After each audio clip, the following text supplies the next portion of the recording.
Well, hello, good evening, and welcome to the program. This is Daily Politics on Trust TV. I'm Abdullahi Ahmed. Tonight on the program, we turn our attention to recent anti-Nigerian protests in Ghana, sparking renewed concerns about xenophobia and diplomatic strain between two West African neighbors. While Nigeria and Ghana have long shared strong cultural and bilateral ties, the latest tensions echoes the early 1980s or as far back as the late 60s. Remember the Ghana Must Go episode where Nigerian migrants were expelled from Nigeria, an event that left a lasting imprint on both nations? Well, we asked the question, what is driving this new wave of hostility and what does it mean for the broader relations between these two regional powers who have become brothers? Well, joining us to provide some insight and some context to this conversation is investigative journalist and author David Hundeyin. David, good evening, and thank you so much for joining us on the program.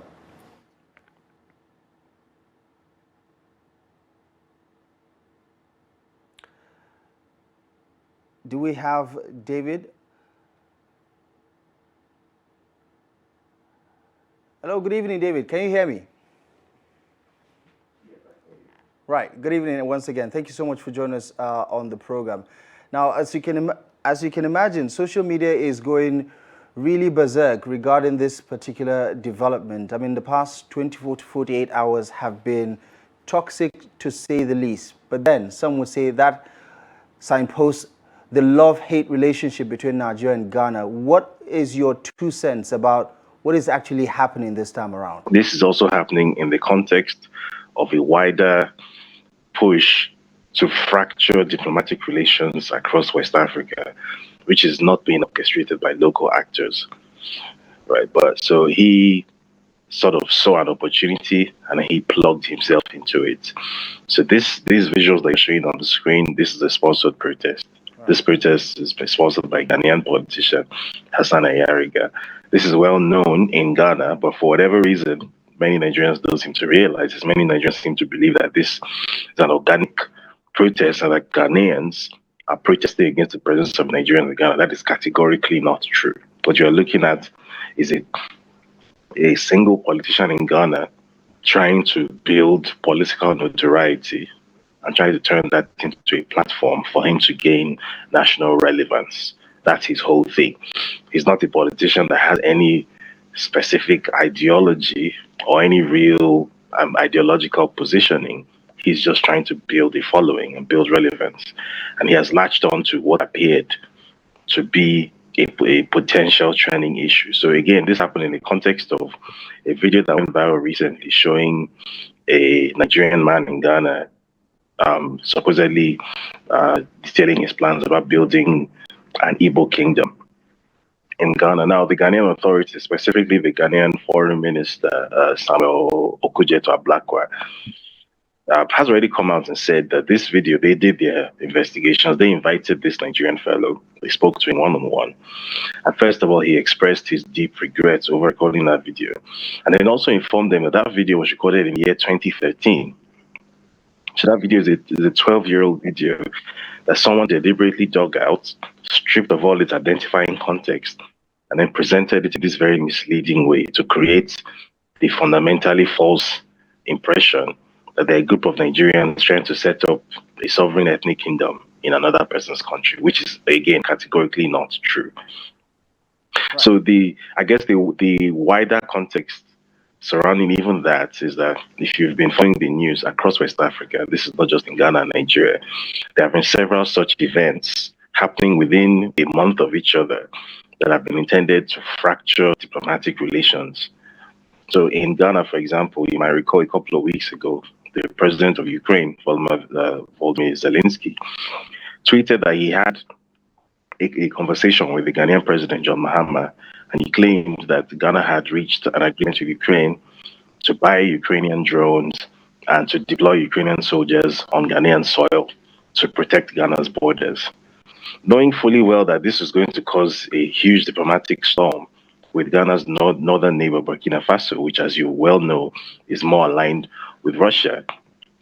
And then, in addition to being aligned with Russia, there's also the problem that the Sahelian alliance has a direct diplomatic dispute with Ukraine. If you recall, last year, the Ukrainians facilitated an attack by Tuareg rebels in Mali, which killed 42 Malian soldiers. And the three Sahelian countries submitted a complaint to the UN Security Council and then cut off all diplomatic relations with Ukraine. And then you have the Ukrainian president then going on Twitter and claiming that their immediate northern neighbor has agreed to deploy Ukrainian soldiers on their border. You understand? Only for the Ghanaian authorities to then come out and debunk this and say, look, yes, John Mahama did speak to Zelensky on the phone, but there was no agreement that was reached about any such thing. And Zelensky has basically mischaracterized the conversation he had with Mahama. So it doesn't take a genius to put two and two together and work out that there's an external interest at play here, trying to pit different West African countries who are traditionally very close rivals against each other. Right. So, and there has been a sequence of these events. If you recall, very recently, the Ghanaian ambassador to Nigeria had his official residence in Abuja burgled. Also, very recently, a staff of the Ghanaian High Commission in Abuja was brutally tortured and murdered on her way home from work. And for whatever reason, the official story was that this was so-called one chance, and she was just an unfortunate person. However, she wasn't allowed to contact her boss to ask for a ransom payment. So why would a group of one chance people just happen to target this specific unfortunate lady and kill her in the most gruesome manner and get nothing out of it? What is their incentive? So again, it doesn't take two and two to work out that even without receiving any sort of signed confession from any geopolitical actor at play here, you can clearly see that there's a sequence of events designed to escalate tensions across the sub-region, potentially with a view to starting off a war that would drag in both NATO and Russia, and essentially turn West Africa into the latest theater of war. Right. I mean, we'll double down on that conspiracy theory about the international powers that be that are possibly, according to you, stirring the hornet's nest, as the case is, within what's happening on the ECOWAS region. But talk to me about public sentiment in Ghana. Where is the country on these issues? Well, public sentiment in Ghana is that Nigerians are seen as pretty much part of the fabric of society. If you recall, the Ghanaian foreign minister actually had an appearance with Nigeria's foreign minister yesterday in Accra, and he stated very plainly that, look, even without taking into account the more recent migrations going both ways from Ghana to Nigeria and from Nigeria to Ghana, even going beyond that, there are entire ethnic groups in Ghana that trace their ancestry to Nigeria. So he mentioned the Ewe people and the Ga people. So, for example, I come from a place in Lagos called Badagry. We are ethnically very close to the Ewes, and the Ewes trace their ancestry to Ile-Ife, so do the Gas. So the point he was making was that we are all essentially one people. So this idea that there's going to be some sort of fundamental fracturing of relations between Nigeria and Ghana is just not a thing. It's not going to happen. And the sentiment on the streets pretty much mirrors that. Most people tend to sort of look at these online escalations as an internet phenomenon. And as I mentioned earlier, it's also very common knowledge that these protests are being sponsored by a specific politician who is trying to build a platform out of Nigeria must go. I should also mention that it's not as if this politician even hates Nigerians necessarily. He's just trying to build a platform out of something that he thinks can be invoked as a trending topic and something which is sufficiently emotive. But on the streets, does the typical Ghanaian carry around that energy inside his head that somehow his problem in life is a Nigerian? Absolutely not. It's just not a thing. In Ghana, xenophobia is not really a thing with, especially among English-speaking West Africans. It's just not a thing. So some people might be trying very hard to make it a thing, but the general consensus on the streets is that this is ridiculous. This is literally two very close siblings, at worst, having a bit of a back and forth dispute, but it's never going to degenerate the way some people clearly hope that it will. Right. And talk to me about the the situation on ground regarding where this politician, for instance, is operating, trying to weaponize this anti-Nigerian sentiment, for instance. I mean, the Ghanaian government came out with a strong message guaranteeing protection for non-Ghanaian citizens across the country. What can you tell us about the location where these protests have been recorded and whether there are security concerns about, migrants who are staying in those areas? So the actual location of the sole protest that was happening so far was in Accra, in the capital. And again, maybe the visuals people are seeing are not doing a very good job of showing what actually happened, but this was actually a very tiny protest where we're talking fewer than 200 people. And by 200, I might even be overestimating, it might be less than 100 people. So it's a very localized thing. However, as is the case with campaigns that are clearly being artificially pushed, inorganic campaigns, they have got people to flood social media with these visuals and to create the idea that there's some sort of political movement sweeping through Ghana. That again is categorically not the case. It's one tiny place in one district of Accra where you had a few people going out with those placards and billboards, which are obviously paid for by Hassan Ayariga. Some even said so on the placards, support Hassan Ayariga. And that's what happened. So as far as this degenerating in any kind of way into maybe attacks on foreigners or something, first of all, that's not a thing in Ghanaian political culture. It's just not a thing. When it is often said that Ghana is potentially the most stable country in West Africa, that's not something that is said lightly. It's the truth. Ghana is just not a place where political differences are settled using violence or on any kind of large scale. Now, this is not to say that there is no existence of concerns in Ghanaian popular culture about perhaps the behavior of certain foreigners in Ghana, or perhaps the prevalence of certain foreign groups in Ghana, even at the expense of Ghanaians. That certainly is a thing. However, it is not the case that that has ever degenerated into large scale sort of South African style xenophobic violence. It's not a thing here. So, you know, fortunately or unfortunately, depending on what point of view you're viewing this issue from, that's just not how Ghanaians deal with their problems. So no, there has been no security, large scale security disturbance of any description whatsoever. And for now, at least, this remains entirely an internet phenomenon. Right, and obviously, speaking of internet phenomenon, you know how the internet can make, a storm in a teacup look bigger than what it actually is. But we've also seen quite some few clips from ordinary Ghanaians, for instance, who have weighed in on this particular conversation. One of those clips had one man accusing Nigerian traders. He actually went further to name a particular tribe from Nigeria, accusing them of flouting certain laws, right, regarding the way they do business. I mean, that sentiment has been there. That issue has been there over the past couple of decades, hasn't it? Is there a chance that these are still lingering issues that need to be sorted out regarding Nigerians doing business in Ghana, for instance? Yes, absolutely, 100%.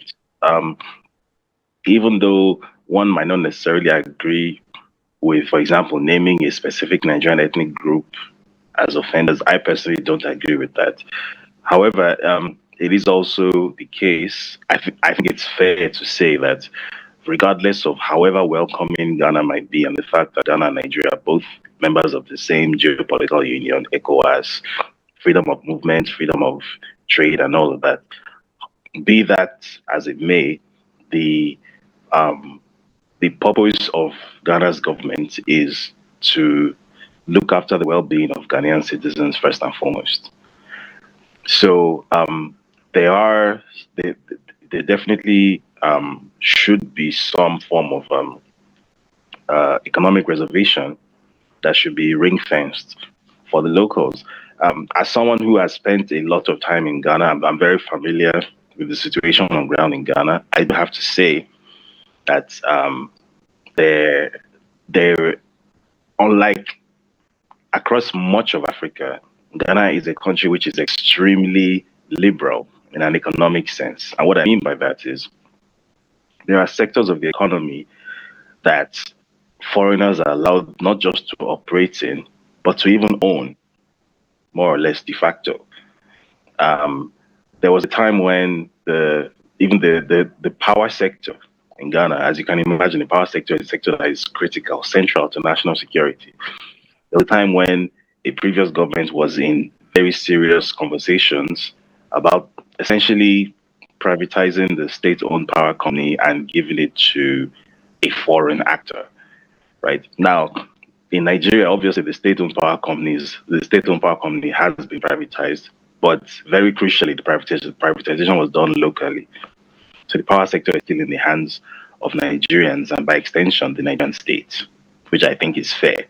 But Ghana allows things to go to almost to an extreme where, in the name of being peaceful and stable and liberal and accommodating to everyone, there are certain aspects of its economy which it does not ring fence, perhaps as much as it should. And that is what causes tensions like this, because over time, you then have a situation where the Ghanaian economy is becoming a two-tier economy where the locals, for a very large part, don't participate in the economy to the extent to which many foreigners do.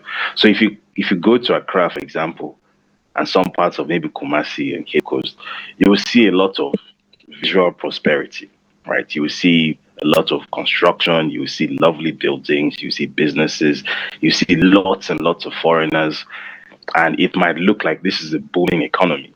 But if you spend a bit of time there, you realize that within this booming economy, the locals, the actual Ghanaian citizens, are not really taking owning those buildings. They're not the ones running those businesses. At best, they just have jobs there. And there is nowhere on the planet that this will happen that it will not cause resentment, where the locals start to feel as if they're experiencing some form of economic apartheid. That it almost starts to feel as if, why does everyone else get to come to my country and make it in my country except me? Right? Now, we might not have such an experience in Nigeria because Nigeria is not. First of all, there are so many of us in Nigeria that we're not necessarily even aware of the fact that there's a world outside. We're very sort of self-absorbed, and also Nigeria is not a net recipient of immigration in the way that Ghana is. However, I can tell you that it is very much an issue, and it will continue to be an issue, even more so going forward, as foreign investment continues to pour into the country. So I do think that it is a concern that should be addressed. I don't think it's a xenophobic thing to say from a Ghanaian point of view that there should be parts of the Ghanaian economy that should be ring fenced for Ghanaians alone to participate in. I feel like, for example, where you're dealing with things like, as the gentleman in the video was referring to, he was specifically referring to retail, like last mile retail. I don't think there's any reason why the locals who were born there, who have lived there for generations, for centuries, why they shouldn't be the ones in charge of that sector of the economy, for example. I'm not sure there's any reason why it has to be a Nigerian or a Lebanese or a Chinese person or whoever who has to come and take over that part of the economy. If it's a part of the economy that requires some technical capacity or skill that is not available locally, I can completely understand that. But if it's buying and selling, if it's trading, there's no reason why foreigners should dominate that part of the economy. So I completely understand that. I think it's a fair comment to make. What I don't agree with is then ethnicizing it and saying, oh, is this particular ethnic group that is doing this, because that doesn't end well, and that always leads to a bad place. So I hope the authorities crack down on that sentiment was expressed. However, the underlying economic sentiment behind it, I think it's fair to say it's very real and it's not going away and it needs to be addressed. And David, what do you say to people who say, looking back at our love-hate relationship, there is some concern there? And what if this resentment, for instance, that you're talking about leads, parliamentarians to begin to, look in the way of, say, for instance, the Ghana Alien Compliance Order of 1969, for instance, to consider certain mitigative, policies that could check the operations of non-Ghanaians in the country and the likes. Do you think that this resentment could push the conversation in that direction? If it's not dealt with the right way, then yes, it can. And when I say dealt with, I don't mean by the government stepping in and flogging everybody with a cane for saying what's in their mind. No, what I mean by dealt with is there needs to be a dialogue that needs to be had between the Ghanaian people and the government regarding the dominance of foreigners in certain sectors of Ghana's economy. I think it's fair, even from a national security point of view. I think the state has the right to have such a conversation. Now, if that isn't done and if that isn't dealt with, then regardless of how peaceful and how politically mature Ghanaians traditionally are, Ghanaians are still human beings. And historically, I think there's plenty of precedent to show that when such concerns are not addressed, eventually it always leads to a bad place. So I really hope that doesn't happen, not just for Nigeria's sake or even for Ghana's sake, but for the sake of West Africa, because Ghana is essentially the country holding West Africa's stability together, right, which I guess a lot of us don't realize. Ghana is located at the physical and metaphorical center of West Africa. It's the junction point between the part of West Africa that is Eastern aligned and the part of West Africa that is unofficially Western aligned, though it claims to be non-aligned. It's the junction between Anglophone West Africa and Francophone West Africa. It's viewed as the spiritual center of West Africa since it was the first country to gain independence on the entire continent. So if Ghana were to lose that stability and were to fall into chaos, even though all of us would be in for a whole world of trouble. So I really hope it doesn't go there. I hope these concerns are addressed before it ever gets to that point. Right. Obviously, worst case scenario. But David, let's zoom out a little bit, right? Give me big picture analysis on the international invisible hands that are, perhaps engineering this whole tension that we're talking about. I mean, I get the point that you were making earlier about how Ghana is really crucial to, keeping the ECOWAS region pretty much intact. I mean, we saw the body language of the likes of Traore, for instance, during the inauguration of President Mahama. So there is a very good chance that, that kind of relationship can be leveraged to, further communicate with the alliance, right? But talk to me about big picture. How concerned should we be about those international players who apparently are motivated in terms of destabilizing the region? So I guess to answer this question, we need some more context. So in addition to those incidents that I mentioned involving Ghana, Burkina Faso, and Nigeria, I should also mention that Cote d'Ivoire and Benin are also players on the board here, and Mali. So if some weeks ago, I forget the exact date, a minister of parliament from Mali, someone that's what we will call a senator in Nigeria. So an MP from Mali traveled to Cote d'Ivoire for a funeral, for family funeral, and was arrested in Cote d'Ivoire and was imprisoned and remains in prison. So you can imagine a Nigerian senator flies, let's say, to Ghana and is arrested and then is jailed. And why was he jailed? He was jailed apparently because he made a comment about Alassane Ouattara, the Ivorian head of state. So he was essentially considered to be an enemy of the Ivorian state because he criticized Ouattara. Even though he's supposed to have diplomatic immunity, that was violated. And he was jailed and he remains in jail. So when we are at the point where countries are violating the principle of diplomatic immunity, then we should know that it's not as if this country is being led by a madman and this country is just doing unconscionable things. It is that there is a bigger hand behind this country that is pushing them to do these things, and they feel they can get away with it because they have protection. And it's not just violation of diplomatic immunity, violation of the law of refoulement, for example. There's a very well-known journalist from Benin who has been under asylum protection in Togo, And he received an invitation from the Ivorian government to attend an event in Abidjan sponsored by the Ivorian Ministry of Information. So he attended the event. He went there. They paid for his ticket. He went there, and they arrested him and put him on a private jet and took him to Benin, where he was where he was running away from as a refugee. That is a very serious international crime. It's a violation of the law of refoulement. And Cote d'Ivoire did that. And then more recently, a very well-known journalist from Burkina Faso, who wrote under the pseudonym Alino Faso, he had family in Cote d'Ivoire whom he went to visit. He was arrested a few weeks ago, and I think 3 days ago, the story then emerged that he has been found dead in his cell. And the Ivorian authorities then claimed that it was a suicide. And this has triggered a very, very furious reaction from the government in Burkina Faso. They've actually put out an official statement accusing the Ivorian government of committing murder and of attempting to cover it up. So you can clearly see that there are players on the board in West Africa that are carrying out actions that if you didn't know any better, you would say this makes absolutely no sense. Why would Cote d'Ivoire be making enemies out of its neighbors at the same time? Why is Cote d'Ivoire making enemies out of Mali, Burkina Faso, and Togo potentially at the same time? Why is Ghana potentially being set up to make enemies with Burkina Faso, even though they share 600 kilometers of border with each other, and historically they're very close allies? Ghana is Burkina Faso's de facto port.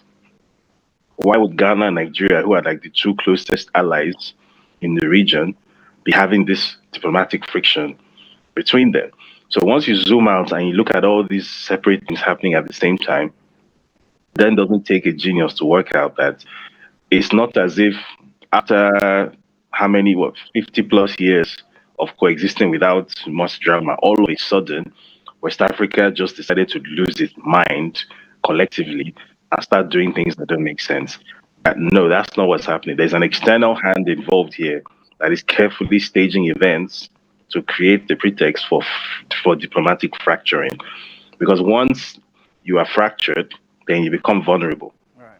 The one thing that keeps ECOWAS, the one thing that keeps West Africa stable, even after the exit of the AES countries, the AES alliance, is that generally speaking, we're aligned with each other. We're in a geopolitical sense, we're united. Right? It hasn't happened, I think, if I'm not mistaken, in the entire history of West Africa, it hasn't happened that one country has taken up arms against another country in the same bloc. It hasn't happened, which is rare, because if you check pretty much almost every other geopolitical union in the world, such a thing has happened. So in East Africa, Tanzania has taken up arms against Uganda before. In Central Africa, things like that have happened. But in West Africa, which is like the most populated region of the continent, that hasn't happened, and I think it's to our credit as West Africans, one of the little bits of credit that we deserve, that we've managed to maintain peace internationally with each other for this long. Right. But now you can clearly see that someone is trying to fracture that peace and potentially open a new front in the Russia versus Ukraine/NATO war, which may be winding down in Europe now. If you've seen the news, Trump has announced that they've set August 8th as the date for his final ceasefire. So probably someone is trying to transplant that war from Eastern Europe to West Africa, where they will have free hand to do whatever they want. Nobody's going to care what happens, because the people involved are not white Europeans. We're expendable in their eyes. They can test all their new weapons here and whatever. And then at the same time, that would also assist the EU members who have an interest in getting the Sahelian alliance back into their fold. So be that the case, whatever the case may be, we still have the agency to decide whether we want to be used against ourselves or not. And thankfully, I have to say, based on the reaction from the Nigerian government and the Ghanaian government in particular, it's clear that this war either it's not going to happen or somebody's going to have to try a whole lot harder to make it happen. So I guess it's to our credit. Best case scenario, David, we know the banter on social media is never going to stop, whether it's about jollof rice or the fact that the Super Falcons just won the AFCON. I bet a lot of Ghanaians are not happy about that one. But it's something that, of course, is a part of our history. David, fantastic analysis as always. Thank you so much for joining us on Daily Politics. I appreciate you. Thank you for having me. Right. After the break, we're going to switch gears and talk about politics and how Peter Obi is at the center of, well, some sort of a crisis that his political base would definitely endure, as he's being courted again by the PDP and the coalition regarding 2027. That after the break.